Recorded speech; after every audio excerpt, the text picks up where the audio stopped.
El sepulcro está vacío.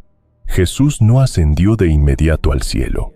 Él se quedó 40 días exactos, en absoluto silencio, sin multitudes siguiéndolo, sin realizar milagros públicos, sin dar discursos en los atrios del templo. Y aquí surge la pregunta, que casi nadie hace. ¿Por qué 40 días? ¿Qué estaba haciendo Jesús durante ese tiempo? Que la Iglesia casi nunca explica, siendo honesto. Esta es la parte que más me confrontó.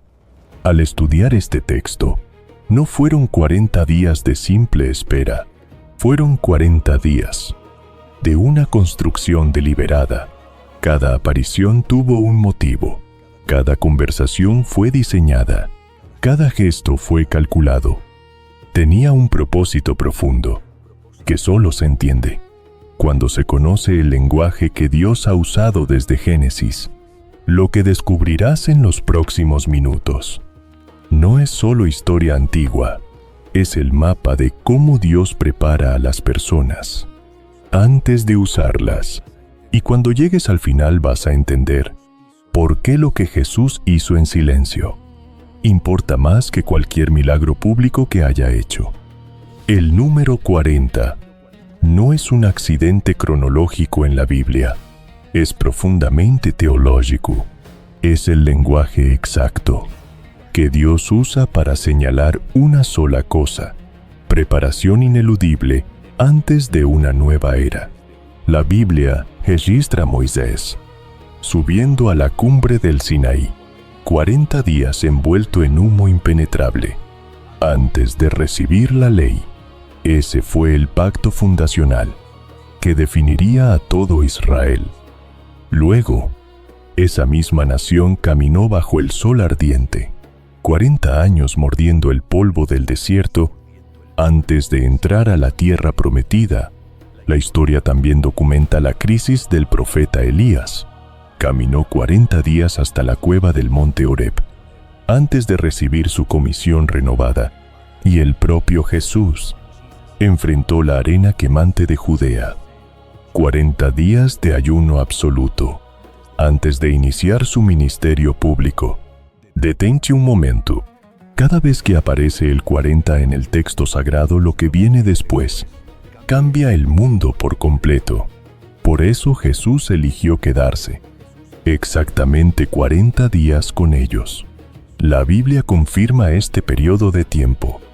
En Hechos capítulo 1, versículo 3, no se quedó 38 días, no se quedó 42 días. El número mismo es un mensaje gritado.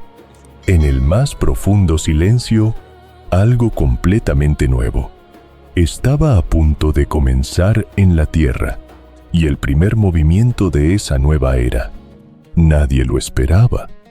Jerusalén, madrugada fría en un huerto, con el rocío aún sobre las hojas. El primer movimiento de Jesús resucitado fue fríamente calculado. Podía haberse aparecido primero a Pedro, el líder designado. Podía haber ido a buscar a Juan, el discípulo amado. Incluso podía haber caminado directamente hacia el palacio del Sanedrín. Imagina el impacto de eso. Obligar a todo el sistema religioso a reconocer su error en público. Pero la Biblia registra, en Marcos capítulo 16, versículo 9, que no hizo nada de eso. Se apareció primero a María Magdalena, una mujer llorando sola, frente a una tumba de piedra abierta. Yo tampoco lo entendí al principio. ¿Por qué precisamente ella? En el sistema judicial romano-judío de ese siglo, el testimonio femenino carecía de validez. El primer testigo legal de la resurrección era invisible para el mundo. Juan capítulo 20 lo describe con un nivel de detalle asombroso. Todo cambió radicalmente. Con una sola palabra, Jesús la miró fijamente y pronunció su nombre, María. En esa fracción de segundo, ella lo reconoció. La palabra que ella usó para responder fue Raboni, Pero Rabuni no significa simplemente un maestro común. En el idioma arameo antiguo, el sufijo posesivo i transforma la palabra por completo. Significa directamente maestro mío, no un maestro cualquiera en Israel. El suyo, detente un momento. Esto es pura intimidad, no un título religioso distante. Ella salió corriendo de ese huerto, con el corazón latiendo a 1000 por hora. María corrió a decirles. Los discípulos la escucharon y no creyeron. La palabra griega que usa Marcos no es simplemente dudar. La palabra es epistesan. Eso significa un rechazo activo, un descarte consciente de la información. Pasaron 3 años y medio caminando junto a Jesús. Escucharon sus profecías sobre su propia resurrección inminente. Y cuando llegó el momento exacto, no lo creyeron. Pero eso no es debilidad moral, es humanidad. La mente no puede aceptar lo que no tiene categoría para procesar. Una resurrección corporal individual en medio de la historia humana era inaudita. Ninguna teología judía conocida contemplaba algo así antes del juicio final. Ni la farisea, ni la saducha, ni la eseniana. Lo que María afirmaba era literalmente impensable. Hechos capítulo 23 lo demuestra, porque Dios permitió que sus propios testigos más cercanos dudaran primero. ¿Qué sabía Jesús sobre la duda? Que nosotros todavía no entendemos. Eso es exactamente lo que los siguientes movimientos revelan. El mismo domingo de la resurrección, el sol de la tarde comenzaba a calentar el polvo denso del camino rocoso hacia Emaús. 11 kilómetros de distancia separaban a la gran ciudad de Jerusalén de una pequeña aldea, y 2 hombres los caminaban, con los hombros totalmente caídos, arrastrando los pies. Uno de ellos tiene un nombre, registrado claramente en la historia bíblica. Se llama Cleofás. El otro discípulo no tiene nombre en el texto, y ese espacio vacío es un diseño deliberado, dejado a propósito para quien escucha esta historia hoy. Un completo desconocido se une a ellos en el polvo del camino, ajustándose a su mismo ritmo triste, y les hace una simple pregunta. Cleofás lo mira de frente, detiene su marcha y responde con una profunda incredulidad. ¿Eres el único forastero en Jerusalén que no sabe lo que pasó? La Biblia registra que todo el mundo en la ciudad vibraba con la noticia, porque la crucifixión pública había sido el evento absoluto del año, y ellos cuentan la tragedia, usando un tiempo verbal que destroza el alma. Nosotros esperábamos que Él era el que había de redimir a Israel. Tiempo pasado, una frase terminada, porque para ellos toda su esperanza había muerto definitivamente en una cruz romana. Entonces el desconocido hace algo extraordinario. No los abraza, no los consuela con frases vacías, diciendo que todo estará bien. Los llama insensatos, con una ternura innegable, pero de manera completamente directa, y comienza a hablarles, comenzando desde el profeta Moisés y siguiendo por todos los profetas antiguos.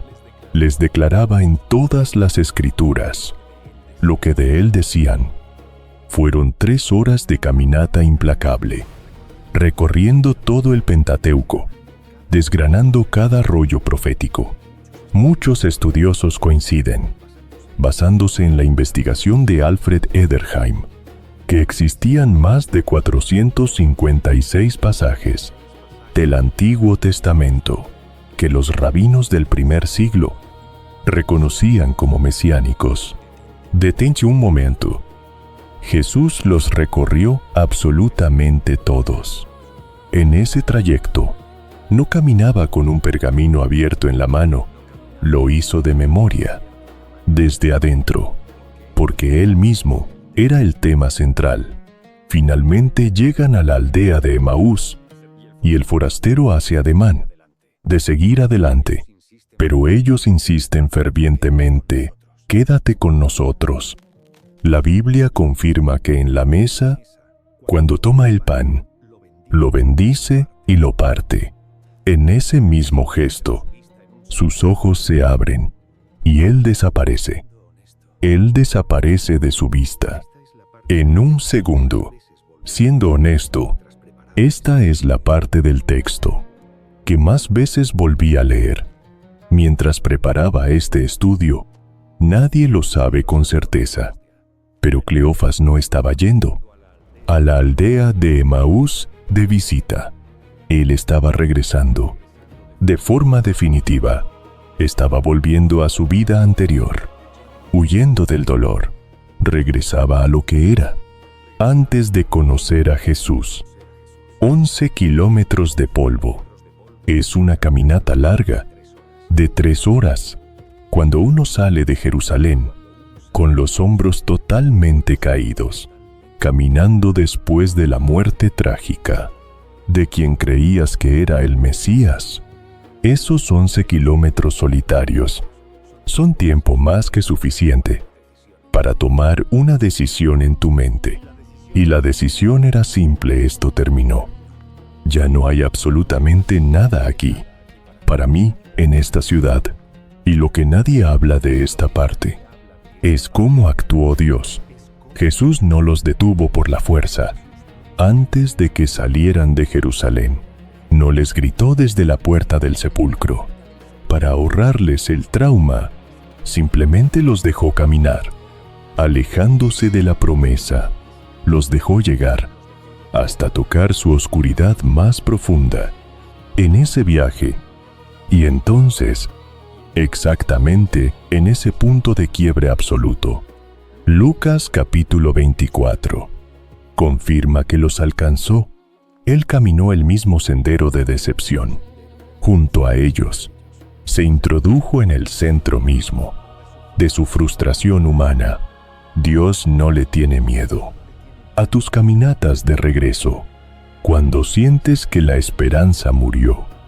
Esa misma noche, la historia se traslada a otro escenario completamente diferente. Es el mismo domingo por la noche, y el aire huele a tensión. Los discípulos están encerrados, respirando un miedo paralizante. Las puertas de madera están cerradas con fuerza desde adentro. Juan capítulo 20 registra que Jesús aparece repentinamente en medio de ellos, sin tocar la puerta principal, sin entrar por una ventana abierta, simplemente está allí. Los mira y les dice con firmeza: paz a vosotros. Como me envió el Padre, así también yo os envío. Y entonces hace un movimiento que el apóstol Juan describe con una sola palabra en griego. La palabra es enefusesen. Significa literalmente que sopló sobre ellos. Detente un momento. Esa palabra específica, enefusesen, aparece solamente 2 veces. En toda la Biblia en griego, aparece aquí en este cuarto. Y en Génesis capítulo 2, versículo 7, en la Septuaginta. Ese fue el momento exacto. Cuando Dios sopló aliento de vida en Adán, la misma palabra exacta, utilizada a propósito, Juan la eligió de manera completamente deliberada. La Biblia confirma que Jesús no estaba dando simples instrucciones administrativas. Él estaba ejecutando una segunda creación. En tiempo real, el primer hombre, formado del polvo, recibió aliento físico para vivir. Estos hombres derrotados reciben en ese instante aliento espiritual, reciben una capacidad divina directa para cumplir lo que ningún esfuerzo humano puede cumplir jamás. Tomás no estaba. Cuando Jesús apareció esa noche, los discípulos lo buscaron, le contaron todo emocionados, y él respondió, con una precisión científica brutal: necesito ver las marcas en sus manos. Necesito tocar esas heridas con mis propios dedos. Sin esa prueba física, simplemente no creo. La tensión creció. Durante 8 días largos, las puertas estaban cerradas con llave. Otra vez, Jesús aparece de repente, en la misma habitación, y camina directamente hacia Tomás. Mirándolo a los ojos, repite exactamente sus propias palabras de duda. El dedo, las manos, la mano en el costado. Jesús había estado escuchando esa conversación privada 8 días antes. Lo sabía absolutamente todo, y en realidad era todo lo contrario a un castigo. No reprendió a Tomás por exigir pruebas. Le dio exactamente lo que había pedido. El hombre que exigió la mayor evidencia pronunció la confesión de fe más profunda de todos los evangelios, y Jesús la aceptó, sin corregirlo. Esa contradicción dice algo sobre Dios, que la mayoría nunca consideró. Y el mar de Galilea estaba completamente oscuro en la madrugada, y el aire frío golpeaba el rostro de los 7 hombres en la barca. Habían pasado toda la noche lanzando las redes al agua oscura, pero no pescaron absolutamente nada. Al despuntar el amanecer, una voz firme resonó desde la orilla, diciendo: «Echad la red al lado derecho». Lo hacen por inercia y levantan exactamente 153 peces pesados, y sin embargo, la red no se rompió. Juan, mirando a través de la niebla matutina, susurra con asombro: «Es el Señor». Pedro no lo piensa un segundo. Se tira al agua helada y nada desesperadamente hacia la orilla de arena. Cuando llegan empapados, hay un fuego encendido que cruje suavemente, con pescado asado y pan recién preparado. Jesús ya los estaba esperando pacientemente, no con reproches severos por haber huido, sino con un desayuno caliente para sus cuerpos cansados. Después del desayuno, en el silencio de la mañana, Jesús se voltea directamente hacia Pedro y comienza una conversación íntima que tiene la estructura exacta de un antiguo ritual de restauración. La Biblia muestra que en griego, Jesús usa 2 palabras completamente diferentes. Para hablar de amor, primera pregunta: ¿me amas?, usando la palabra agapás, que significa un amor incondicional, divino y absoluto. Pedro, recordando su propio fracaso reciente, responde con un amor fraternal, puramente afectivo y humano. No se atreve a ofrecer más que eso. Segunda pregunta: Jesús repite la misma palabra exacta, y Pedro responde de la misma manera limitada. Tercera pregunta: Jesús desciende a su nivel y usa la propia palabra de Pedro, filis me. Me aprecias profundamente. La Biblia dice que Pedro se entristeció con esta tercera pregunta. ¿Por qué? Porque entendió perfectamente lo que estaba pasando.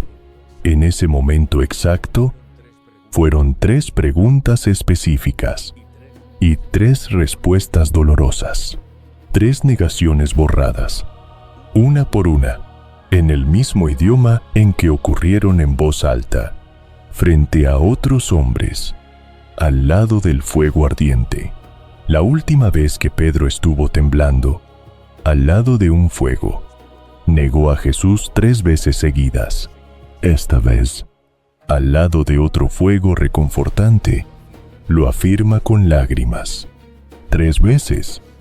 Muchos estudiosos creen, basándose en la cultura judía de honor y vergüenza, que una ofensa pública de 3 actos requería una restauración pública idéntica. Jesús no inventó mágicamente este número, lo tomó del protocolo cultural, que Pedro conocía hasta en los huesos. La restauración fue diseñada milimétricamente, para que Pedro la entendiera en silencio, sin que nadie tuviera que explicársela. Yo tampoco entendí el peso gigantesco de este dato. La primera vez que lo leí en la Biblia, el apóstol Pablo escribe un documento público en 1 Corintios capítulo 15, versículo 6. Esto ocurrió solo 22 a 25 años después de la resurrección histórica de Jesús. Él afirma tajantemente que Jesús se apareció a más de 500 personas al mismo tiempo, y luego agrega una frase, que es un desafío abierto, de los cuales muchos viven aún. Ese pequeño detalle legal, insertado en el texto, cambia absolutamente todo el panorama para nosotros. Pablo no está apelando ciegamente a la fe religiosa de quienes leían su carta. La Biblia confirma que él está apelando, de manera directa, a la verificación histórica. Básicamente les está diciendo, no tienen por qué creerme a mí. Vayan y pregúntenles a los testigos que todavía están vivos. En el año 55 después de Cristo, los testigos oculares de la resurrección eran verificables.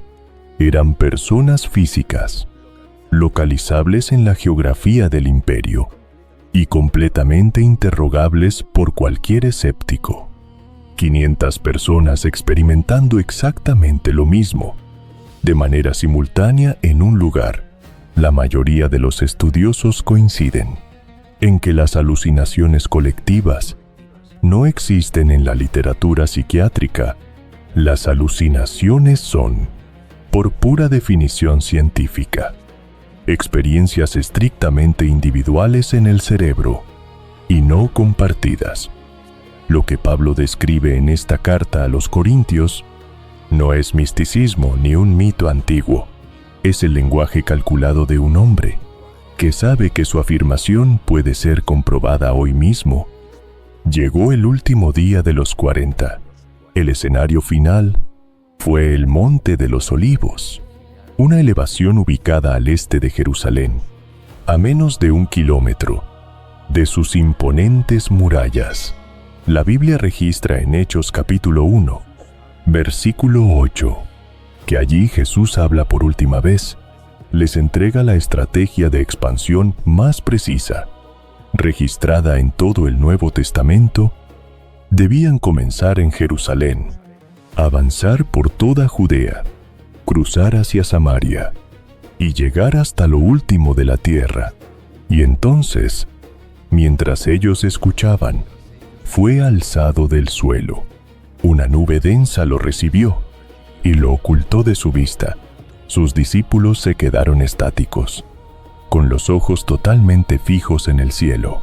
El relato de Hechos confirma que 2 ángeles aparecieron de repente a su lado. Les dijeron una sola cosa, que definiría el futuro del mundo. Este mismo Jesús volverá, exactamente de la misma manera en que lo vieron irse. Detente un momento y piensa en la geografía de este evento. Hechos capítulo 1, versículo 12, confirma que esto ocurrió específicamente en el Monte de los Olivos. Pero Zacarías capítulo 14, versículo 4, un texto escrito 500 años antes, contiene una revelación impactante. Esa profecía asegura que cuando el Mesías regrese sus pies se posarán exactamente sobre ese mismo monte. Jesús no eligió este lugar por accidente o conveniencia. Él partió físicamente desde las mismas coordenadas, donde la Biblia dice que volverá. La ascensión y la segunda venida comparten el mismo punto exacto en el mapa bíblico. 40 días ininterrumpidos, 7 apariciones documentadas cuidadosamente, una segunda creación ejecutada a puerta cerrada, un intenso estudio bíblico de 3 horas, caminando por un sendero polvoriento, una restauración privada y dolorosa, al lado de un fuego en la playa, 500 testigos oculares, reunidos al mismo tiempo, y una promesa inquebrantable, grabada para siempre, en la geografía literal de una montaña. Todo esto es lo que los evangelios registran como verídico, pero aquí hay un detalle que cambia la perspectiva por completo. Jesús no pasó esos 40 días cruciales haciendo grandes milagros públicos para impresionar a las masas. Él eligió pasar ese tiempo valioso con personas que estaban profundamente rotas. Se sentó pacientemente con hombres que habían huido aterrorizados. En la noche más oscura, caminó con los que habían negado conocerlo, con los que dudaban de todo, con los que caminaban de regreso a su vida anterior, sintiendo que habían perdido. Lucas capítulo 24 y Juan capítulo 21 muestran que los alcanzó a cada uno exactamente donde estaban, y no donde se suponía que deberían estar. Y aquí es exactamente donde esta historia te alcanza a ti. Esto no es un simple relato antiguo de hace 2000 años. La verdadera pregunta no es si todos estos eventos históricos realmente ocurrieron en Judea. La pregunta que debes hacerte es: ¿en cuál de todas estas personas te reconoces hoy? ¿Estás como María Magdalena, llorando desconsoladamente frente a algo que creías perdido, sin saber que en realidad ya fue restaurado por Dios? Estás quizás como Cleofás, caminando de regreso a tu antigua vida con los hombros caídos, simplemente porque la esperanza que tenías murió en el camino. Estás viviendo como Pedro, cargando en silencio una negación pesada, que crees honestamente que ya no tiene ninguna reparación posible, o estás actuando como Tomás, con preguntas reales en tu mente, exigiendo evidencia tangible para poder creer y sintiendo un miedo profundo de que esa misma duda te descalifique para siempre. Jesús los buscó y los encontró a todos en su momento más vulnerable, sin ninguna excepción. No los corrigió primero con un discurso moral, ni les exigió perfección antes de acercarse.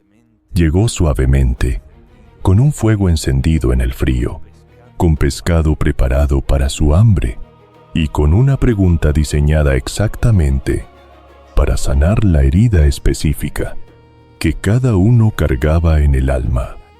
Si en alguno de estos personajes te reconociste hoy, escribe abajo cuál: María, Cleofás, Pedro, Tomás. No tienes que explicar nada más, solo escríbelo. Leo cada uno. Los discípulos se quedaron estáticos, con los ojos clavados en el cielo, esperando algo más. Los ángeles tuvieron que interrumpir ese momento, con una pregunta directa e inesperada: ¿por qué siguen mirando hacia arriba?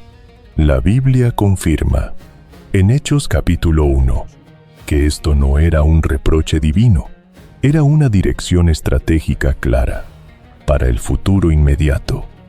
El cielo ya no es el lugar donde ocurre la historia de la redención.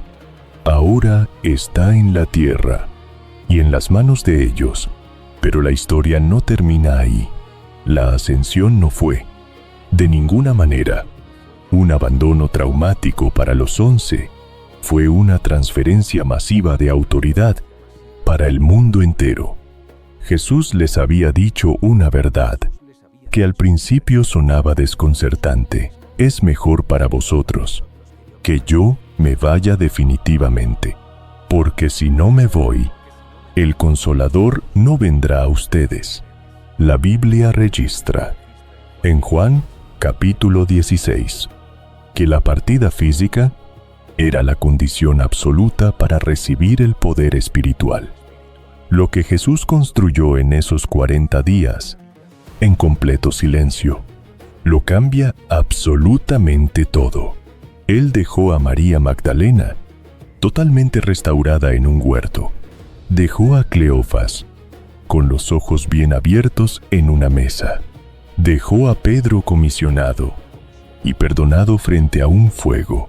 Dejó a Tomás confesando su deidad, sin ninguna duda restante, y dejó a 500 testigos, completamente listos para hablar la verdad. Ese grupo de personas que antes estaba roto, era ahora el equipo de lanzamiento perfecto. Estaban a punto de iniciar la misión más grande de toda la historia humana. Jesús los miró en ese monte y pronunció las palabras que sostienen el universo. Toda potestad me es dada, en el cielo y en la tierra. Por tanto, id y haced discípulos a todas las naciones. La Biblia confirma, en Mateo capítulo 28, que la palabra griega utilizada aquí, lugevela todo, no es creyentes, y tampoco es simples convertidos. La palabra es madeteísate.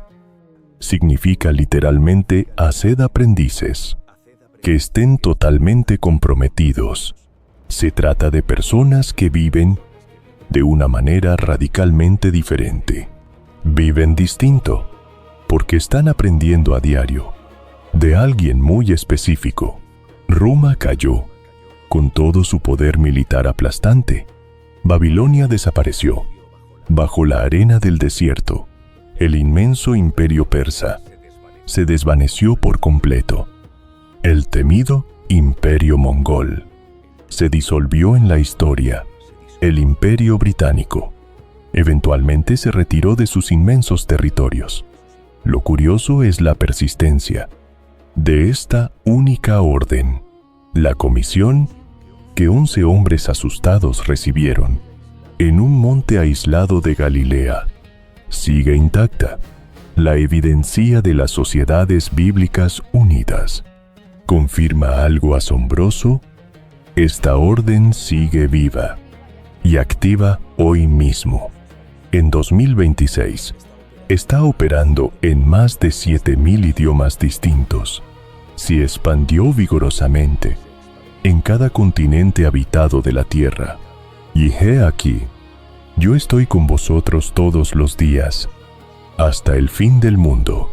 La Biblia documenta esta promesa inalterable.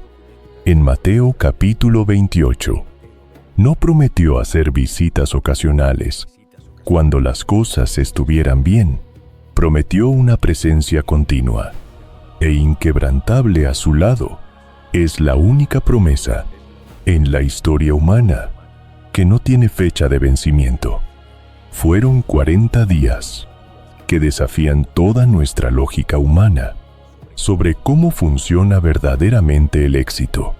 La Biblia confirma, en Hechos capítulo 1, que transcurrieron sin multitudes ansiosas, sin grandes señales cruzando el cielo y sin declaraciones públicas triunfantes. Frente al temible Sanedrín, Jesús no hizo ninguna aparición deslumbrante ante Poncio Pilato para obligarlo a forzar un reconocimiento oficial del imperio. Jesús tenía el poder absoluto para hacer todo eso en un solo instante, y sin embargo, eligió deliberadamente no hacerlo. En su lugar, los relatos de Juan y Lucas nos muestran que él eligió el silencio de un jardín cerrado, donde una mujer lloraba desconsolada. Eligió caminar pacientemente por un camino polvoriento, donde dos hombres exhaustos se rendían ante la vida. Eligió entrar a un aposento oscuro, cerrado con el cerrojo del miedo, y eligió una playa solitaria, con 7 pescadores frustrados, que no tenían pesca. Eligió encender un fuego, con sus propias manos, preparando pescado Ypsilon para un hombre que necesitaba desesperadamente que le preguntaran 3 veces si lo amaba. Nadie lo sabe con certeza, pero a veces el inmenso poder de Dios no se mueve en los grandes escenarios iluminados que todos esperamos. A veces ese mismo poder se mueve silenciosamente en los 11 kilómetros más largos y tristes de toda tu vida. Se mueve en la madrugada helada, cuando tu red está completamente vacía y tus fuerzas se agotaron. Se mueve en esa pregunta que alguien te hace al lado del fuego. Una pregunta que parece demasiado simple para el peso gigantesco que cargas, pero que toca exactamente lo que necesitaba ser tocado. Los 40 días terminaron en aquel monte, y la ascensión ocurrió frente a sus ojos. Pero el patrón divino jamás cambió. El mismo Jesús compasivo que buscó a María Magdalena en un jardín solitario es el mismo que te busca intencionalmente a ti el día de hoy. El que caminó esos 11 kilómetros con Cleofas, sin revelar inmediatamente quién era, esperando pacientemente hasta que la oscuridad fuera lo suficientemente profunda, es el mismo que camina contigo ahora mismo. En ese camino donde tu esperanza murió, Él no llegó a sus vidas. Cuando todo estaba resuelto y bien, Él llegó exactamente en el punto más bajo de su desesperación, porque siempre lo hace así. Lo que Jesús hizo en silencio durante esos 40 días no fue simplemente esperar a irse al cielo, fue construir cimientos inquebrantables. Y lo que Él construyó en esos corazones destrozados sigue firmemente en pie hasta el día de hoy.